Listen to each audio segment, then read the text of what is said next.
What's up everybody, Nate here from Out of the Basement, bringing you a brand new action figure review. Today from Star Wars The Black Series, we're taking a look at the updated 2021 re-release of K2SO. This is of course from Rogue One. This figure recently popped up on GameStop's website and I just couldn't resist. Mainly I'm going to be using this just as more so a regular Imperial security droid. So if you want to, it could double and you can put it in your Jedi Fallen Order display, which I think is a lot of fun. So I picked another one up. I already do own a K2SO, so we'll compare the two and see how different they are a little bit later in the video. But of course, as you can see, it is exactly the same almost, just now in an updated packaging, and I'm sure we'll see some minor paint detail variations once we get into the comparison with the original figure. But for now, let's just take a quick look at the package here. Of course, it is the brand new Galaxy packaging, I guess is what we're calling it now. So you can see that the Rogue One is a nice teal, which I think is very appealing. It looks so nice and perfectly matches with the sort of, beachy vibe theme that we get from Rogue One. Of course, K2SO down at the bottom. On the side here, nice little art image of K2. On the back here, he's listed as 3 in the Rogue One line. Of course, here's the bio. You can go ahead and pause it and read it there. We've got a larger image of the figure, as per usual. Here's the barcode on the bottom. We've got the Black Series logo on the side. Nothing on the top, so let's go ahead. We're going to get this figure open and we're just going to jump straight into it because as you can see, there are no accessories. So let's go ahead.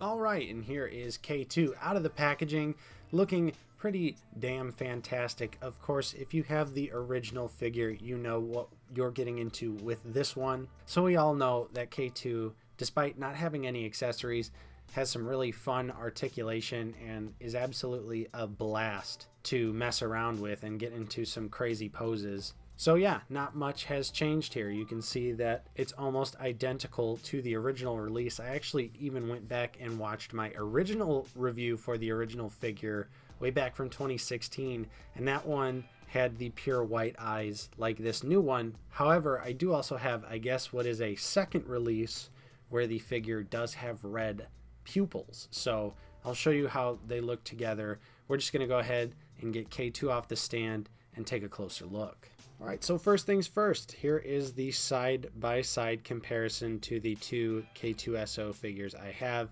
You can see this one is the second release, like I said, with the red pupils.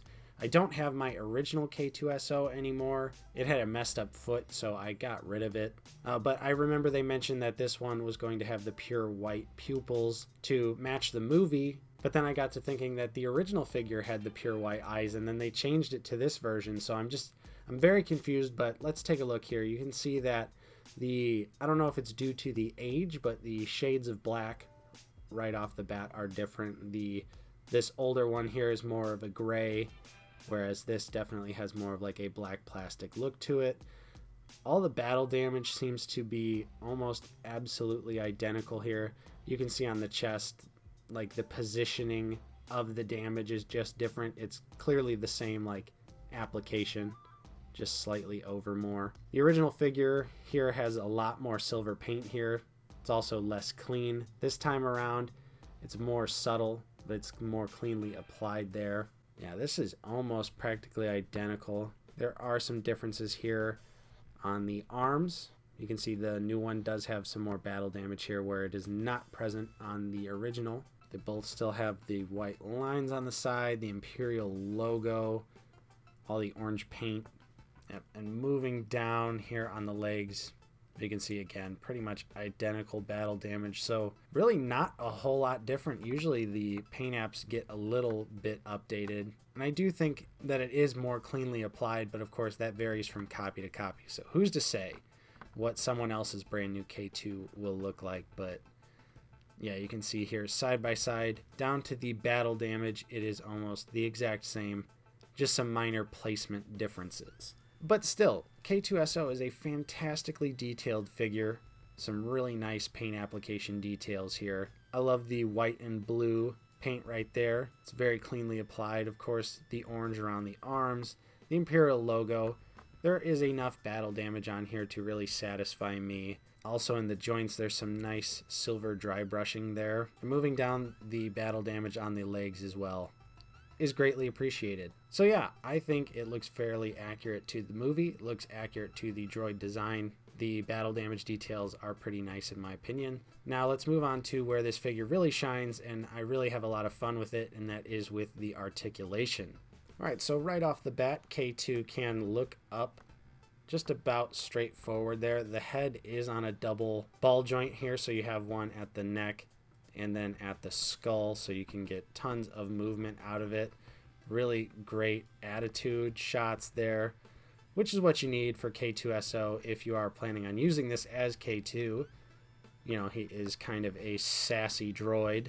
Really fantastic head movement on the figure. Absolutely love it. Of course, it twists all the way around. The arms have some pretty good range as well. You can see that the shoulder pads here do tuck into the armor, which is a very nice design feature. And of course, we do get rotation all the way around there. You do get swivel at the single hinge here, which gives you 90 degrees, but it also gives you 90 degrees the other way. So some really wacky robotic articulation here. And you do also get rotation here at the forearm. And then for the wrist, it does rotate around, and it does have a horizontal hinge, unfortunately. But still, I like when the droids in the Black Series have this awesome, fun articulation. It just helps with the posability and the creativity that you can get out of the figure. Moving on here to the crunch, which actually is non-existent. There is no crunch. Yeah, wow. Okay, so yeah, you don't get any crunch there. You do, of course, get the rotation. As far as the leg goes, however, you do get supreme articulation there. It goes all the way up and then some. Of course, the knee is on that same sort of joint system there, so you can make it go either way. It has rotation at the top. It has rotation at the bottom here. As far as the splits go, this is about what you get. And of course, for the kickback here, it is ridiculous. I'm just now noticing some really nice silver details there on the inside of that leg. That looks really good. Finally, moving down to the feet here, you can see that they can go all the way back. And finally, for the feet here, you can see they can go all the way back, all the way forward, and you do get ankle pivot. So that is awesome. I really like the articulation on K2SO here. I just love how kind of wacky it gets. And like I was saying, it really just adds to the creativity that you can have with posing a figure like K2. Of course, you can give him a blaster or something like that as well. And also tons of fun to be had posing around with maybe Cal Kestis. So yeah, let's go ahead now and I will show you the scale of this figure. And apologies in advance, I don't have very many Rogue One figures, unfortunately, but starting out here, we've got the Death Trooper Specialist and Director Krennic, who desperately needs a photoreal re-release, and I hope that we do get that at some point. Next up, we've got him with the brand new Mandalorian 2020 Stormtrooper, and then the Scout Trooper with the shock baton from Jedi Fallen Order. Next up, here he is with some Cal Kestis. Moving on to some model kit action, you can see we've got the Shadow Stormtrooper and the Scarif Trooper. And of course, rounding out the comparisons, we have the SH Figuarts Tank Pilot and the Mayfex First Order Stormtrooper. So you can definitely tell that K2 is a big old droid, which it absolutely needed to be, and I think it delivers on in terms of height, articulation, and details. This figure is really nice. Again, despite it not having a single accessory.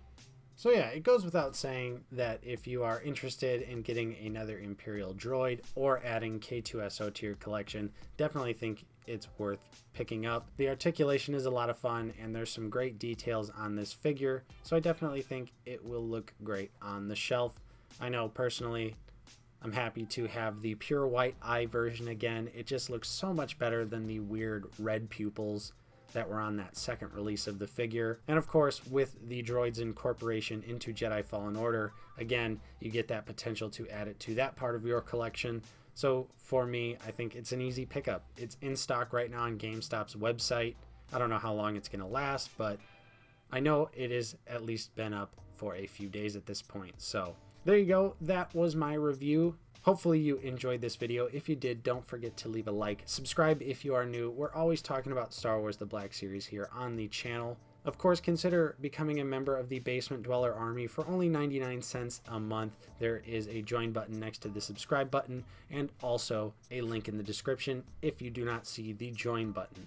Of course, I'm Nate from Out of the Basement. Thank you so much for watching, and I will see you all next time.